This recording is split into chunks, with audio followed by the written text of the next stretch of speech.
আমরা প্রায় শুনি আইনস্টাইনের আইকিউ ছিল 160, নিউটনের 200। বাংলাদেশের মানুষের এভারেজ আইকিউ 73। এর মানে কি আমরা কম বুদ্ধিমান? আমাদের উন্নতি হবে না? আমরা পিছিয়ে আছি? তাহলে বলে রাখি, একজন মানুষের আইকিউ আইনস্টাইনের চেয়ে বেশি কিংবা নিউটনের সমান হয়েও ভয়ঙ্করভাবে ব্যর্থ হতে পারে। সত্যিটা হলো আইকিউ ব্যাপারটা একটা বিশাল কন্ট্রোভার্সির উপর দাঁড়িয়ে স্প্রেড করেছে। 1922 সালে প্রায় 60,000 প্যারেন্টসকে ফোর্সফুলি বন্ধা করা হয়েছিল যেন কম আইকিউ সম্পন্ন প্যারেন্টস কোনো কম আইকিউ সম্পন্ন সন্তান জন্ম দিতে না পারে। আইকিউর জন্ম, কন্ট্রোভার্সি, আইকিউ টেস্টে কী কী প্রশ্ন করা হয়, কিভাবে ভালো করা যায়, আইকিউ এর উপর বাবা মার ক্রোমোজোম কিংবা নিউট্রিশনের ইফেক্ট নিয়ে আমরা তো কথা বলবোই। আমরা আজকে ফোকাস করব আইকিউ টেস্ট বেটার থেকে বেস্ট করা যায় কিভাবে, কি কি বিষয় আইকিউকে প্রভাবিত করে, কি করলে আমরা আইকিউকে ম্যাক্সিমাইজ করে সবার থেকে এগিয়ে যেতে পারি। IQ exams do that? You probably need 120 points of IQ. Don't know my IQ. IQ. IQ. Low IQ individual. People who boast about their IQ are losers. IQ testing ধীরে ধীরে জনপ্রিয়তা পেল, কিন্তু এই জনপ্রিয়তা হওয়ার সাথে সাথে জড়ালো কিছু বিতর্কিত ঘটনা। আমেরিকায় তখন ইউজেনিক্স মুভমেন্ট বেশ চূড়ায়। ইউজেনিক ব্যাপারটা কি সেটা আগে বলি। ইউজেনিকের মানে হলো ভালো জিন বা গুড জিন। ওই সময় নর্ডিক জাতিকে সুপিরিয়র ককেশিয়ান রেস হিসাবে মনে করা হতো। নর্ডিক ট্রেটস যেমন fair skin, tall, high IQ score, academic success, art talent, good health, এসবকে মনে করা হতো গুড জিনের বৈশিষ্ট্য বা ট্রেট।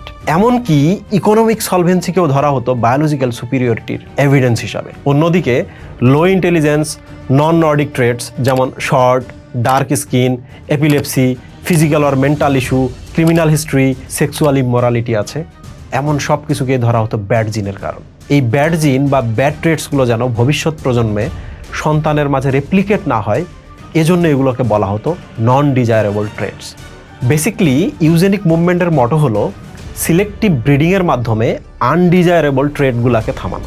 এজন্য আনডিজায়ারেবল ট্রেট আছে এমন সব প্যারেন্টসকে সন্তান জন্মদান থেকে ফোর্সফুলি থামানো হতো। আসল বিষয় হলো ফিট টু ব্রিড। যারা ফিট শুধু তারাই ব্রিড করবে, যারা আনফিট তারা ব্রিড করবে না।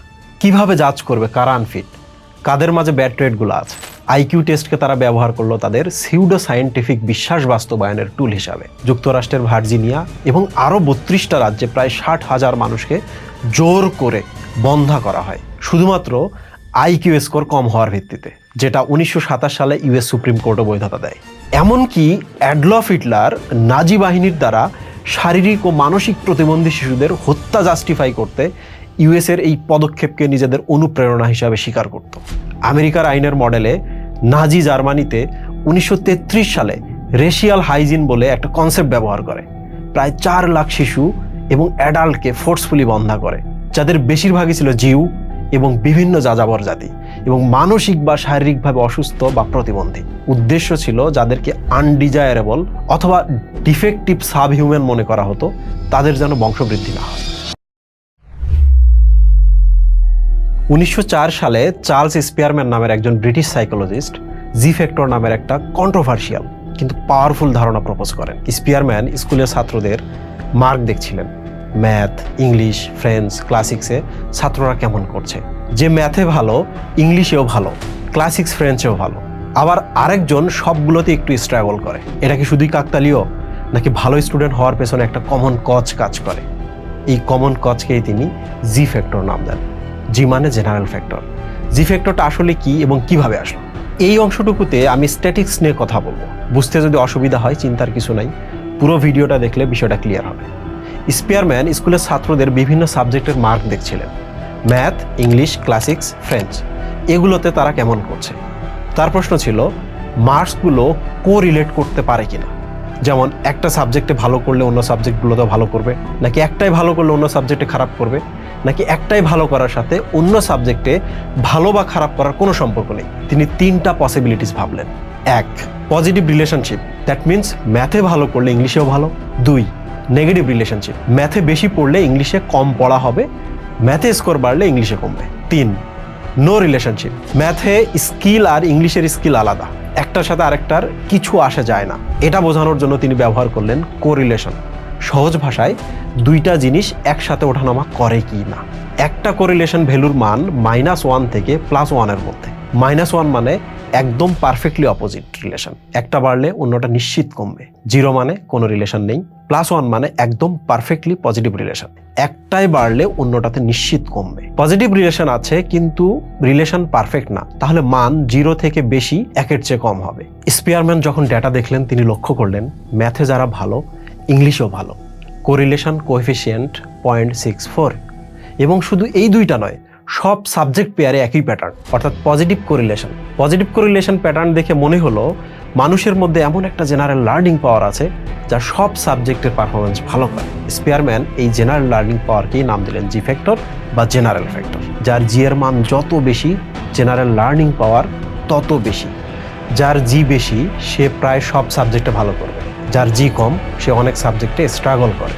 যার জি এর মান বা জেনারেল লার্নিং পাওয়ার যত বেশি সে নতুন জিনিস তত দ্রুত শিখতে পারবে, প্যাটার্ন দ্রুত ধরতে পারবে, অ্যাবস্ট্রাক্টভাবে চিন্তা করতে পারবে, আনফ্যামিলিয়ার প্রবলেম সলভ করতে পারবে। কিন্তু এখানে একটা গুরুত্বপূর্ণ সতর্কতা আছে, জি কোনো ব্রেন মিটার না, এটা একটা স্ট্যাটিস্টিক্যাল আইডিয়া। আরও গভীরে যাই, স্পিয়ারম্যান এখানেই থামেননি, তিনি দেখলেন কোরিলেশন পারফেক্ট না, মানে 1-in-1 না।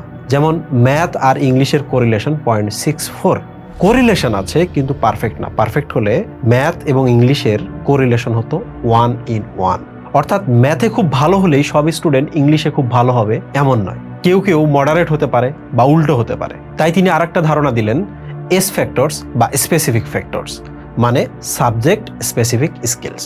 সহজ করে বলি, ম্যাথের জন্য practice, number sense, algebra skills যদি ভালো থাকে ম্যাথে ভালো করবে। এই সাবজেক্ট স্পেসিফিক স্কিলসগুলো তার ভালো না হলে, দ্যাট মিন্স নাম্বার সেন্স ভালো নাই, সে ম্যাথের রেজাল্ট খারাপ করবে।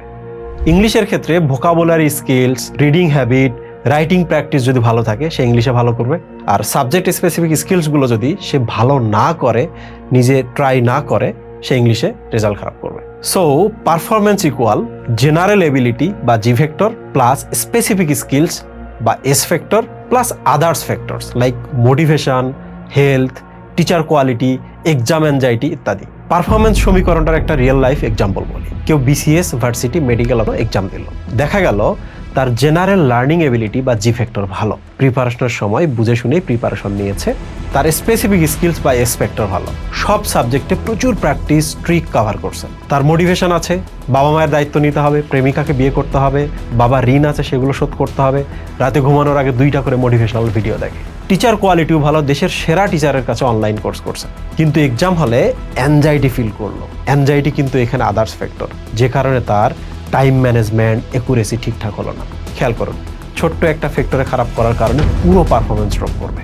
এবার আসি, আমরা যে আইকিউ টেস্টের কথা বলি সেটা আসলো কিভাবে। 1905 সাল ফ্রান্সের সরকার একটা আইন পাশ করে, সেখানে প্রতিবন্ধী শিশু সহ সব শিশুর জন্য স্কুলে যাওয়া বাধ্যতামূলক করা হয়। কিন্তু একটা সমস্যা দেখা দিল, সব শিশু স্ট্যান্ডার্ড কারিকুলামে যেতে পারছিল না। আর ফ্রান্সের শিক্ষাবিদরাও বুঝতে পারছিলেন না যে কোন শিশুদের ইন্ডিভিজুয়ালাইজড সাপোর্ট প্রয়োজন। তাই তারা সমস্যা সমাধানের জন্য সাইকোলজিস্ট আলফ্রেড বিনে এবং তার কলিগ থিওডর সিমনের কাছে একটি টেস্ট তৈরির জন্য দায়িত্ব দেন। বিনের উদ্দেশ্য ছিল খুব সাধারণ এবং প্র্যাকটিক্যাল, পড়াশোনায় পিছিয়ে পড়া বা স্ট্রাগলিং স্টুডেন্টদের চিহ্নিত করার জন্য একটি স্ট্যান্ডার্ড উপায় বের করা, যাতে তাদের সাহায্য করা যায়। বিনের টেস্ট কেমন ছিল? বিনে তার টেস্টে শিশুদের আঁকা ছবির মিসিং এলিমেন্ট বললেন, কিছু বিক্ষিপ্ত ওয়ার্ডস দিলেন যেগুলোর সংজ্ঞা জানতে চাইলেন, বিভিন্ন বাক্য শুনে শিশুদের রিপিট করতে বললেন। এরপর একটি শিশুর পারফরমেন্স একই বয়সী অন্য শিশুদের সাথে তুলনা করে সেই শিশুর মেন্টাল এজ নির্ধারণ করলেন। হিসেবটা খুব সহজ, ধরা যাক 9 বছরের একটা শিশু যদি 7 বছরের শিশুর মতো পারফর্ম করে তবে তার মেন্টাল এজ 7। এবার সেই শিশুকে এমনভাবে পড়াও যেন 7 বছরের শিশুর লেভেল থেকে পড়াশোনা বুঝতে পারে। সাইকোলজিস্ট বিনের ধারণাটি আটলান্টিক পাড়ি দিয়ে আমেরিকাতে পৌঁছালো। 1910 সালে American psychologist Henry H Goddard বিনে সিমন স্কেলের ইংরেজি অনুবাদ প্রকাশ করেন। পরবর্তীতে 1916 সালে স্ট্যানফোর্ড ইউনিভার্সিটির সাইকোলজিস্ট লুই টারমেন্ট এই স্কেলটিকে লার্জ আমেরিকান পপুলেশন স্যাম্পল ব্যবহার করে রিভাইজ করেন এবং এর নাম দেন স্ট্যানফোর্ড বিনে ইন্টেলিজেন্স স্কেল। এভাবে আসলো আইকিউ টেস্ট। স্ট্যানফোর্ড বিনে ইন্টেলিজেন্স স্কেলের একটা গুরুত্বপূর্ণ টার্নিং পয়েন্ট আছে, যেখানে ফ্রান্সের সাইকোলজিস্ট বিনে বিশ্বাস করতেন সঠিক শিক্ষা এবং সাহায্য পেলে বাচ্চাদের সক্ষমতার উন্নতি হতে পারে। সেখানে আমেরিকান সাইকোলজিস্ট টারমেন বিশ্বাস করতেন আইকিউ স্কোর জন্মের সাথে ডিফাইন, অর্থাৎ জন্মের পর আইকিউ এর পরিবর্তন হয় না। যেহেতু আইকিউ জন্মের সাথে কানেক্টেড এবং পরিবর্তন হয় না, তাই আইকিউ টেস্টকে মানুষের সর্টিং বা সিলেকশন এর টুল হিসাবে ব্যবহার করতে শুরু করে। এর সবচেয়ে পারফেক্ট উদাহরণ হলো ওয়ার্ল্ড ওয়ার 1-এ ইউএস আর্মির রিক্রুটমেন্ট প্রসেস। প্রায় 17 লক্ষ সোলজারের আইকিউ টেস্টিং করা হয়। টেস্টিং এর রেজাল্টের উপর ভিত্তি করে এ থেকে ই পর্যন্ত গ্রুপ করা হয়। যারা এ ক্যাটাগরিতে পড়তো তারা অফিসার হিসাবে ট্রেনিং নেবে, যারা ডি এবং ই ক্যাটাগরির তারা কখনোই অফিসার ট্রেনিং নিতে পারবে না। এছাড়াও আমেরিকার ইউজেনিক্স মুভমেন্ট এবং নাজিদের রেশিয়াল হাইজিনের কন্ট্রোভার্সিয়াল ফোর্সড বন্ধাত্মকরণও টারম্যানের এই বিশ্বাসের উপর ভর করেই ঘটে। এবার আসি আইকিউ স্কোর কিভাবে মেজার করা হয়। শুরুতে আইকিউ স্কোর ছিল রেশিও বেসড, যেটাকে বিনে করেছিল ফ্রান্সে। যদিও এটাকে তখন আইকিউ টেস্ট বলা হতো না। বিনে টেস্টে আইকিউ স্কোর নির্ধারণের জন্য কয়েক সেটের প্রশ্ন দেওয়া হতো। এই পরীক্ষার মাধ্যমে প্রাপ্ত একজন ব্যক্তির আনুমানিক মানসিক বয়স বা মেন্টাল এজকে তার প্রকৃত বয়স বা ক্রোনোলজিক্যাল এজ দিয়ে ভাগ করা হতো। এরপর সেই ভাগফলকে 100 দিয়ে গুণ করে চূড়ান্ত আইকিউ স্কোরটি পাওয়া যেত। So IQ equal mental age divided by chronological age multiplied by 100। এরপর আসলো ডেভিয়েশন বেসড টেস্ট, যেমন Stanford Binet test, Wechsler intelligence test. Deviation based টেস্টের সমীকরণ হলো IQ equal 100 plus raw score minus mean score divided by standard deviation of raw score multiplied by 15। Raw score হলো যার IQ বের করব তার IQ টেস্টের প্রাপ্ত প্রকৃত নাম্বার। মিন স্কোর হলো ওই নির্দিষ্ট বয়সী কয়েক শত বা কয়েক হাজার মানুষের গড় প্রাপ্ত নাম্বার। স্ট্যান্ডার্ড ডেভিয়েশন হলো ওই বয়সী মানুষের নম্বরের স্ট্যান্ডার্ড ডেভিয়েশন, তবে স্ট্যান্ডার্ড ডেভিয়েশন মাল্টিপ্লায়ার ওয়েসলার স্কেলে 15, স্ট্যানফোর্ড বিনে স্কেলে 16 ধরা হতো। সমীকরণ বুঝতে আপনাকে স্ট্যাটিস্টিক্সের কঠিন টার্ম বুঝতে হবে না, পুরো ব্যাপারটা সহজ করে বলি। ধরুন কেউ 30টা প্রশ্নের মধ্যে 25টা সঠিক উত্তর দিয়েছে, তাহলে তার র স্কোর 25। একই বয়সের হাজার হাজার স্টুডেন্টের পরিসংখ্যান অনুযায়ী ওই বয়সের মানুষের গড়ে 15টি প্রশ্নের উত্তর সঠিক দেয়, অর্থাৎ মিন স্কোর 15। ধরি বেশিরভাগ মানুষের স্কোর 15-এর চেয়ে 5 কম বা 5 বেশি, তাহলে র স্কোর এর ডেভিয়েশন হচ্ছে 5। তাহলে পুরো সমীকরণটা এমন দাঁড়াবে IQ equal 100 plus 25 minus 15 divided by 5 multiplied by 15। IQ score হবে আপনার 130। এখন একটা ইন্টারেস্টিং প্রশ্ন করি। ছোটবেলা থেকে আমরা জেনে এসেছি পরীক্ষায় 100 পাওয়া মানে পারফেক্ট, কিন্তু আইকিউ টেস্টে 100 মানে কেন অ্যাভারেজ বা মাঝারি? কেন আইকিউ 150 বা 200 মানে জিনিয়াস বলা হয়? এই 100 সংখ্যাটা কি আকাশ থেকে পড়েছে? না, এখানে আইকিউ টেস্টের সবচেয়ে বড় এবং ইন্টারেস্টিং ব্যাপারটি লুকিয়ে আছে। এটাকে বলা হয় নর্মালাইজেশন। আরও সহজ করে বলি, আইকিউ টেস্টের প্রশ্নগুলো তৈরি করার পর সাইকোলজিস্টরা প্রথমে সেটাকে হাজার হাজার মানুষের উপর ট্রায়াল দেন। ধরুন প্রশ্ন আসছে 60টি, পরীক্ষা নেওয়ার পর দেখা গেল বেশিরভাগ মানুষ অর্থাৎ আমজনতা 60-এর মধ্যে 30টি প্রশ্নের সঠিক উত্তর দিতে পারছে। খুব কম মানুষ 50-এর উপরে পাচ্ছে, আবার খুব কম মানুষ 10-এর নিচে পাচ্ছে। যেহেতু বেশিরভাগ মানুষ 30 পেয়েছে, তাই আজকের পর থেকে আইকিউ এর দুনিয়ায় এই 30কে আর 30 ডাকা হবে না, এটাকে আমরা নাম দিলাম 100। হ্যাঁ, ঠিক এভাবেই নর্মালাইজেশন করা হয়। যদি আগামী 10 বছরে মানুষ অনেক স্মার্ট হয়ে যায়, গড়ে সবাই 40 পেতে শুরু করে, তখন এই 40কেই আবার কেটে 100 বানিয়ে দেওয়া হবে। অর্থাৎ আইকিউ 100 মানে এই না যে আপনি 100% স্মার্ট। এটার মানে হলো পৃথিবীর বেশিরভাগ মানুষ যা পারে আপনিও ঠিক ততটুকুই পারেন। You are perfectly normal. মানুষের এই স্কোরগুলোকে যখন গ্রাফে সাজানো হয় তখন সেটা দেখতে একটা ঘন্টার মতো হয়, একেই বলে বেল কার্ভ। এই কার্ভ আমাদের সমাজের একটা ইন্টারেস্টিং ম্যাপ। বেল কার্ভ বা ঘন্টার মতো গ্রাফটি আমাদের 3টা অতি গুরুত্বপূর্ণ তথ্য দেয়। 1, দ্য ম্যাজিক মিড পয়েন্ট 100। গ্রাফের ঠিক মাঝখানের চূড়াটা হলো 100। এর মানে হলো পৃথিবীর 50% মানুষের আইকিউ এর চেয়ে কম আর বাকি 50% আইকিউ এর চেয়ে বেশি। অর্থাৎ আপনার আইকিউ 100 মানে আপনি ঠিক মাঝখানে আছেন। 2, দ্য মেজরিটি 68%। এখন এই 100 থেকে আমরা ডান বা বামে কতটুকু সরব? এখানে আসে স্ট্যান্ডার্ড ডেভিয়েশন বা এসডি, যেটাকে সাধারণত 15 ধরা হয়। সোজা কথায় 100 থেকে 15 বাদ দিলে 85, আর 15 যোগ করলে হয় 115। মজার ব্যাপার হলো পৃথিবীতে 68% মানুষ বা প্রায় 2/3 মানুষ এই 85 থেকে 115-এর চক্করে আটকে আছে। অর্থাৎ আপনি যদি র্যান্ডমলি রাস্তা থেকে 100 জন মানুষকে তুলে আনেন, তাদের মধ্যে 68 জনের আইকিউ এই রেঞ্জেই থাকবে। আমরা এদের বলি average intelligence. 3, the wide range 95%। আমরা রেঞ্জটা একটু বাড়াই, 100 থেকে 30 পয়েন্ট ডানে 130 পর্যন্ত এবং 30 পয়েন্ট বামে 70 পর্যন্ত। পৃথিবীর 95% মানুষ এই 70 থেকে 130-এর মধ্যে অবস্থান করে, অর্থাৎ 70-এর নিচে বা 130-এর উপরে মানুষ পাওয়াটা বেশ রেয়ার। এই 3টা তথ্যের সাথে আসে 4 নম্বর তথ্য, দ্য এক্সট্রিমস। বেল কার্ভের 2টা প্রান্ত দেখুন, গ্রাফটা যত ডানে বা বামে যাচ্ছে তত মাটির সাথে মিশে যাচ্ছে। ডান দিকে 130-এর উপরে গেলে আপনি টপ 2% মানুষের একজন, অর্থাৎ আপনি জিনিয়াস লেভেলের। ঠিক উল্টোভাবে বাম দিকে 70-এর নিচে গেলে সেটা ইন্টেলেকচুয়াল ডিসেবিলিটি বা বুদ্ধিবৃত্তিক প্রতিবন্ধকতা নির্দেশ করে। তার মানে সোজা কথায় আইকিউ স্কোর আপনার বুদ্ধির কোনো অ্যাবসলিউট স্কোর না, বরং এটা একটা র্যাঙ্কিংয়ের মতো, যেটা বলে দেয় অন্যদের তুলনায় আপনি লাইনে সবার চেয়ে কতটা সামনে বা পেছনে দাঁড়িয়ে আছেন। এবার আসি আইকিউ টেস্টের প্রশ্নগুলো কেমন হয়। অনেক আধুনিক আইকিউ টেস্টে প্রশ্নগুলোকে মোটা দাগে 2 ভাগে ভাগ করা হয়। 1 crystallised reasoning, 2 fluid reasoning. Crystallised রিজনিংয়ে সাধারণত ভোকাবুলারি, রিডিং কম্প্রিহেনশন, সাধারণ জ্ঞান টাইপ প্রশ্ন করা হয়, যেখানে আগে অর্জিত জ্ঞান বেশি কাজে লাগে। ফ্লুইড রিজনিংয়ে অপরিচিত ধাঁধা, প্যাটার্ন, সিরিজ, ম্যাট্রিক্স টাইপ প্রশ্ন করা হয়, সেখানে মুখস্থ জ্ঞান কম লাগে। ক্রিস্টালাইজড রিজনিং বা আগে অর্জিত জ্ঞান থেকে কিছু প্রশ্ন দেখা যায়। কিছু প্রশ্ন আমি স্ক্রিনে দেখাবো, আপনি স্ক্রিন পজ করে সেই সব প্রশ্নের উত্তর কমেন্টে বলে দিতে পারেন।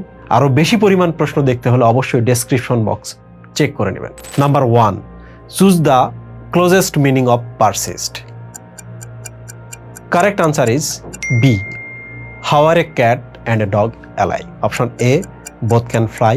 Option B, both are pets or animals. Option C, both are vegetables. Option D, both are tools. Both are pets or animals.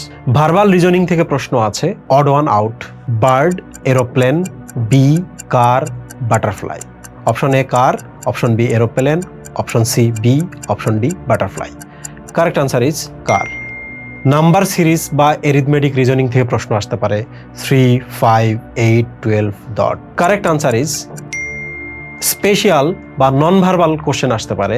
A capital letter L is shown normally, it is rotated 90 degrees clockwise, which way does the short arm of the L point low. Correct answer is, এছাড়াও number series বা arithmetic reasoning থেকে প্রশ্ন আসতে পারে, special বা non verbal কিছু প্রশ্ন আসতে পারে, যেগুলো ডেসক্রিপশন বক্সে দেওয়া আছে। ফ্লুইড রিজনিং বা র্যাভেন্স প্রোগ্রেসিভ ম্যাট্রিক্স নিয়ে কিছু প্রশ্ন করা যাক। ফ্লুইড রিজনিং মানে নতুন সমস্যা, যেটা আপনি আগে দেখেননি, এবার সেটাকে সলভ করতে হবে। এখানে গ্রিড দিতে পারে, যেখান থেকে আপনাকে মিসিং সেল খুঁজে বের করতে হতে পারে। এখানে কনস্ট্রাকশন বা ওভারলে কোশ্চেন দিতে পারে। আইকিউকে জেনেটিক্যালি ডিফাইন্ড মানে বাবা মা উচ্চ আইকিউ সম্পন্ন, সন্তানও কি তাই হবে? প্রশ্নটাকে ঘুরিয়ে বলি, আমার আইকিউ যদি খারাপ হয় এজন্য আমার বাবা মা দায়ী কিনা? এর সহজ উত্তর হলো অবশ্যই, তবে পুরোপুরি নয়। আইকিউ কোনো সিঙ্গেল জিন নিয়ন্ত্রণ করে না। আইকিউ হলো পলিজেনিক ট্রেট। সহজ ভাষায়, বাবা এবং মায়ের কাছ থেকে শত শত জিন সন্তানে আসবে, সবাই মিলে একসাথে কাজ করলে আমরা সেটাকে পলিজিন বলি। যে যত বেশি জিন পাবে তার আইকিউ তত বেশি হবে। তবে এখানে একটা শুভঙ্করের ফাঁকি আছে। বাবা মা থেকে অনেকগুলো আইকিউ জিন আসলো, সেই জিনের সবাই নিজেকে প্রকাশ নাও করতে পারে, রিসেসিভ অবস্থায় থেকে যেতে পারে, ফলে আইকিউ এর মান কমে যাবে। এর চেয়েও বড় ফাঁকি হলো, জিনের পাশাপাশি সন্তান মায়ের পেটে থাকা অবস্থায় জন্মের পরে গ্রোথ ফেজে কি ধরনের নিউট্রিশন পাচ্ছে, কি ধরনের এডুকেশন সাপোর্ট পাচ্ছে এবং বাবা মা তাকে কতটা যত্নের সাথে বড় করছে, সব মিলিয়েই একটা সন্তানের আইকিউ ডিফাইন হয়। তার মানে দাঁড়াচ্ছে শুধু জিন কারো আইকিউ তৈরি করছে না। আমাকে যদি প্রশ্ন করা হয় আইকিউ জিন কোনটা, 23 জোড়া ক্রোমোজোমকে তন্ন তন্ন করে খুঁজলেও আইকিউ জিনকে খুঁজে পাওয়া যাবে না, কারণ প্রতিটা কাজের জিনকে জেনেটিক ইঞ্জিনিয়াররাও খুঁজে পান না। আফসোসের বিষয় হলো আইকিউ জিনকে খুঁজে পাওয়া যাবে না, কারণ এই নামে আসলে জিনই নাই। তাহলে কি দাঁড়ালো? ধরা যাক FOXO3, that means fork head box O3 একটা জিন আছে। এটা কোষের ডেভেলপমেন্টের সাথে জড়িত, ব্রেন ডেভেলপমেন্ট করে, সিনেপটিক ফাংশন এবং নিউরন টু নিউরন কমিউনিকেশন নিয়ন্ত্রণ করে। এটা কিন্তু আইকিউ জিন না, কিন্তু ব্রেন ডেভেলপমেন্ট ঠিকঠাক করলে, নিউরন ভালোভাবে কমিউনিকেট করলে ওই মানুষ বেটার পারফর্ম করবে। আমি সন্তানের নিউট্রিশনের কথা বললাম। কি এমন নিউট্রিশন আছে যেগুলো গর্ভবতী মা খেলে কিংবা সন্তানের গ্রোথ ফেজে সন্তানকে দিলে সন্তানের আইকিউ বেটার হবে? আমার ফ্যামিলির কথা বলি, গ্রামে জন্ম, গ্রামে যা তা পড়ালেখা করেছি, এরপর ধীরে ধীরে স্কুল, কলেজ, মেডিকেল শেষ করেছি। অ্যাভারেজ হিউম্যান থেকে আমার আইকিউ বেটার। এর জন্য আমার মা কি ছোটবেলায় special nutrition, dietician support, ডানো Horlicks খাইয়েছিল? উত্তর হলো না। তাহলে আমার আইকিউ কিভাবে বেটার হবে? আমরা নিয়মিত যেসব খাবার খাই, আমাদের হিউম্যান বডি সেগুলো খেয়ে ইভলভ হয়েছে। কোন খাবারে কোন নিউট্রিশন আছে, কোনটা দেহের লাগবে, কতটুকু লাগবে, দেহ নিজে ডিসাইড করবে। কিছু বাড়তি পেয়েছে সেগুলো অ্যাবজর্ব করেনি, যেগুলো কম পেয়েছে সেগুলো ভিন্ন রাসায়নিক উপাদান দিয়ে মিটিগেট করেছে। ইনফরমেশন এখন ওপেন, ডায়েট আছে, ব্যালেন্সড ডায়েট আছে, ডায়েটিশিয়ান আছে। এখন জিঙ্ক, ফলিক অ্যাসিড, আয়রন সব কিছু সরকারি হসপিটালে ফ্রিতে দেওয়া হয়। বেসিক নিউট্রিশন পাওয়া এখন খুবই সহজ। ভালো ব্রেন ডেভেলপমেন্টের জন্য প্রথম 1000 দিনকে বলা হয় উইন্ডো অফ অপরচুনিটি, অর্থাৎ মায়ের শেষ পিরিয়ড থেকে শিশুর দ্বিতীয় জন্মদিন, এই সময়টাকে বলে উইন্ডো অফ অপরচুনিটি। এই সময়টা ব্রেন গ্রোথ, ইমিউন ডেভেলপমেন্টের জন্য খুবই ক্রুশিয়াল। এই সময়ে অপুষ্টির জন্য যে ক্ষতিটা শিশুর হয় সেটা পরবর্তী জীবনে পূরণ করা খুবই কঠিন। গর্ভাবস্থা বা প্রেগনেন্সিতে এবং ভ্রূণের বিকাশ বা ফিটাল ফেজে ফলেট, ডিএইচএ বা omega 3 fatty acid, choline, iodine এগুলো খুবই গুরুত্বপূর্ণ। এই ফেজে এইসব পুষ্টি উপাদানগুলোকে বলা হয় building blocks of brain and nervous system. মানে আমাদের ব্রেন, নিউরন এবং তাদের কমিউনিকেশন কতটা বেটার হবে নির্ভর করছে এই নিউট্রিশনগুলো সঠিক সময়ে সঠিক পরিমাণে পাচ্ছে কিনা। স্বস্তির ব্যাপার হলো এই পুষ্টির জন্য আমাদের নর্মাল খাবারগুলোই যথেষ্ট। যেমন 1, ফলেটের চাহিদা পূরণ হয় পালং শাক, গরু মুরগির কলিজা, মসুর ডাল থেকে। 2, কোলিন পাওয়া যায় ফুলকপি, ডিমের কুসুম, চিংড়ি, সয়াবিন নাগেট থেকে। 3, দেহের প্রয়োজনীয় আয়োডিন খাবার লবণ থেকে পূরণ হয়ে যায়। তাছাড়া দুধ এবং দই, সামুদ্রিক মাছে আয়োডিন আছে। 4, ওমেগা 3 ফ্যাটি অ্যাসিড বা ডিএইচএ এর জন্য স্যামন, সার্ডিনের কথা বলা হয় বেশিরভাগ জায়গায়। তবে আমাদের বুঝতে হবে, আমাদের বইগুলো লেখেন মূলত ওয়েস্টের লেখকরা। ওই অঞ্চলে এগুলো সহজলভ্য, কিন্তু আমাদের দেশের প্রেক্ষাপট তো ভিন্ন। কারো সামর্থ্য থাকলে সে অবশ্যই কিনে খেতে পারে, কিন্তু সবার পক্ষে তো অ্যাফোর্ড করা পসিবল না। এক্ষেত্রে ওমেগা 3 ফ্যাটি অ্যাসিডের বিকল্প কি হতে পারে? আমাদের দেশীয় মাছ যেমন ইলিশ, ইলিশের ডিম, মলা, পাবদা, লইটা, ভেটকি, পুঁটি, পাঙ্গাস, রুই, এখানে প্রচুর পরিমাণে ওমেগা 3 ফ্যাটি অ্যাসিড আছে। আমরা এসব থেকে দেহের প্রয়োজনীয় ওমেগা 3 ফ্যাটি অ্যাসিড মিটিয়ে নিতে পারি। খেয়াল রাখবেন, ওমেগা 3 ফ্যাটি অ্যাসিড চোখ এবং ব্রেন ডেভেলপমেন্টের জন্য খুবই গুরুত্বপূর্ণ। এবার আসি গ্রোথ ফেজ, অর্থাৎ শিশুর জন্মের পরের পুষ্টিতে। এই ফেজে ব্রেনের নিউরনের কানেক্টিভিটি বাড়ে, আরও ফাস্ট হয়। এ সময় iron, zinc, vitamin B12, protein খুবই জরুরি। এসবের ঘাটতি হলে শিশুর ব্রেইন ডেভেলপমেন্ট, মানসিক বিকাশ বাধাগ্রস্ত হয়। কচু শাক, লাল শাক, কাঁচা কলা, ছোট মাছ, রেড মিট এসব খেয়ে আয়রনের চাহিদা পূরণ করা যায়। জিঙ্কের জন্য সিম বা বীজ জাতীয় খাবার, রেড মিট, মুরগি, সামুদ্রিক মাছ, ডাল এবং ছোলা। ভিটামিন B12 এর জন্য মাছ, বিশেষ করে চর্বিযুক্ত মাছ। আমাদের ভুলে গেলে চলবে না, বুদ্ধিমত্তা বা ইন্টেলিজেন্স একটা অ্যাবস্ট্রাক্ট ব্যাপার। আইকিউ টেস্টের মাধ্যমে মূলত logical reasoning, pattern recognition, vocabulary এইসব দিক যাচাই করা হয়। কিন্তু বুদ্ধিমত্তা শুধু এসবেই সীমাবদ্ধ নয়। ইমোশনাল ইন্টেলিজেন্স, বিষয়ভিত্তিক এক্সপার্টাইজ, মানবিক দিকগুলো আইকিউ টেস্টের মধ্যে আসে না। ধরুন আপনার এক বন্ধু জিওগ্রাফি এবং ম্যাপ নিয়ে খুবই ভালো জানে, সে আড্ডায় ম্যাপ নিয়ে দারুণ দারুণ তথ্য দিতে পারে। আড্ডায় এইসব শুনে আপনার মনে হতে পারে সে সবার চেয়ে বেশি বুদ্ধিমান, তার আইকিউ অনেক ভালো। কিন্তু স্পেসিফিক সাবজেক্টে এক্সপার্টাইজ থাকলে এইসব বলা যায়। স্পেসিফিক নলেজ আর সামগ্রিকভাবে বুদ্ধিমত্তা যেহেতু এক না, তখন অত্যন্ত গুরুত্বপূর্ণ একটা প্রশ্ন আমাদের সামনে এসে দাঁড়ায়। যারা সিনিয়র সিটিজেন, বয়স্ক কিংবা আমাদের বাবা মা, তারা কি আমাদের থেকে কম বুদ্ধিমান বা আইকিউ সম্পন্ন? আমরা আগেই কিছুটা আলোচনা করেছি, আমাদের ইন্টেলিজেন্স আসলে দুই ভাবে কাজ করে, ফ্লুইড ইন্টেলিজেন্স এবং ক্রিস্টালাইজড ইন্টেলিজেন্স। ফ্লুইড ইন্টেলিজেন্স হলো নতুন সমস্যার সমাধান করার ক্ষমতা। এটা অনেকটা অ্যাথলেটদের মতো, 20-25 বছর বয়সে এটা পিকে থাকে, 30-এর পর ধীরে ধীরে কমতে থাকে। আর ক্রিস্টালাইজড ইন্টেলিজেন্স হলো অভিজ্ঞতা আর শেখা জ্ঞান। সুখবর হলো এটা বয়সের সাথে সাথে বাড়তে থাকে, অর্থাৎ আপনি যখন বুড়ো হবেন আপনার শব্দভাণ্ডার আর দুনিয়াকে বোঝার ক্ষমতা তত বাড়বে। তার মানে বয়স হলে বুদ্ধি কমে যায়, এই কথাটা পুরোপুরি সত্য নয়। আপনার প্রসেসর স্লো হতে পারে, কিন্তু আপনার হার্ড ডিস্কের ডাটা অনেক রিচ হতে থাকবে। এবার আসি সেই প্রশ্নে যেটা আমাদের সবার মনে খেলা করে, আইকিউ বেশি মানেই কি জীবনে সফল? গবেষণা কি বলছে? আইকিউ এর সাথে একাডেমিক রেজাল্ট বা জটিল কাজে ভালো করার একটা স্ট্রং কানেকশন আছে। এক্ষেত্রে কোরিলেশন নিয়ার টু 0.5 বা জীবনে সুখী হওয়ার সাথে আইকিউ এর সম্পর্ক খুবই দুর্বল। আর এক্ষেত্রে correlation near to 0.2। Threshold theory নামে একটা কনসেপ্ট আছে। ধরুন সফল হওয়ার জন্য আপনার 120 আইকিউ দরকার, আপনার যদি 130 থাকে তবে 160-এ থাকা কারো চেয়ে আপনি খুব একটা পিছিয়ে থাকবেন না, কারণ আপনি স্মার্ট এনাফ হয়ে গেলে আইকিউ খুব বেশি ম্যাটার করে না। তখন গেম চেঞ্জার হয় 3টা জিনিস: grit, EQ and creativity. Grit কি? আপনি কতটা লেগে থাকতে পারেন। ইকিউ হচ্ছে ইমোশনাল ইন্টেলিজেন্স, আপনি মানুষের সাথে কতটা ভালো মিশতে পারেন। ক্রিয়েটিভিটি, আপনি কতটা নতুনভাবে ভাবতে পারেন। কিন্তু প্রবলেম হচ্ছে আমরা একটা কাজে লেগে থাকতে পারি না, লেগে থাকলে আমরা মানুষের সাথে ঠিকঠাক মিশতে পারি না। আমাদের দুটোই আছে, কিন্তু ক্রিয়েটিভিটির জায়গায় আমরা পিছিয়ে পড়ি। বাট 3টা একই সাথে সমান পরিমাণ কাজ করতে হবে এমন না। দুটো ভালো কাজ করলে আরেকটি মোটামুটি হলেও আপনি আপনার জীবনে সফল হতে পারেন। এবার আসি ভিডিও শুরুর সেই প্রশ্নটা। বাংলাদেশের মানুষের আইকিউ 73-এর কাছাকাছি। এটা শুনে মন খারাপ করার কিচ্ছু নেই, কারণ ধরা যাক একই বয়সের একজন রিক্সাওয়ালা এবং আমি আইকিউ টেস্টে বসলাম। আমার আইকিউ টেস্ট রেজাল্ট তার থেকে ভালো হবে। কারণ কি? কারণ হচ্ছে ওই দুইটা, ফ্লুইড রিজনিং এবং ক্রিস্টালাইজড রিজনিং। ফ্লুইড রিজনিং মানে হচ্ছে যেটা আগে থেকে কেউ আমরা পড়ি নাই, এটাতে সে ভালো করলেও ক্রিস্টালাইজড রিজনিংয়ে আমি ভালো করব। কারণ ক্রিস্টালাইজড রিজনিং মানে হলো যেগুলো আগে থেকে পড়া আছে, আমি তো সেগুলো আমার স্কুল কলেজে পড়েছি।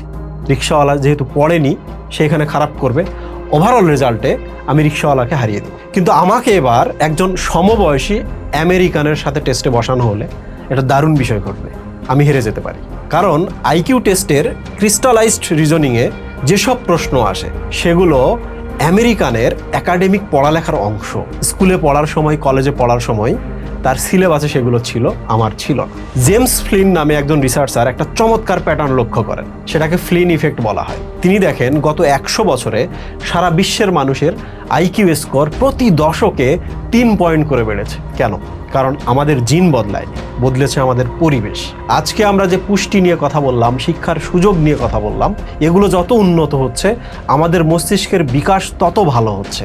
আজ যে শিশুটি গ্রামে জন্মেছে সে যদি সঠিক পুষ্টি আর শিক্ষার সুযোগ পায়, 20 বছর পর তার আইকিউ স্কোর তার বাবা মায়ের চেয়ে অনেক বেশি হবে। 73 সংখ্যাটা আমাদের জন্য পার্মানেন্ট কিছু না, এটাকে বলা হয় আমাদের বর্তমান সুযোগ সুবিধার একটা রিফ্লেকশন মাত্র। দিন শেষে আইকিউ টেস্ট আপনার নির্দিষ্ট কিছু টাস্ক সলভিংয়ে ব্রেনের প্রসেসিং স্পিড মাপতে পারে, কিন্তু আপনার ড্রাইভ বা ক্যারেক্টার মাপতে পারে না। হতে পারে আইনস্টাইনের আইকিউ 160 ছিল, কিন্তু তিনি নিজেই বলেছিলেন, it's not that I am so smart, it's just that I stay with problems longer.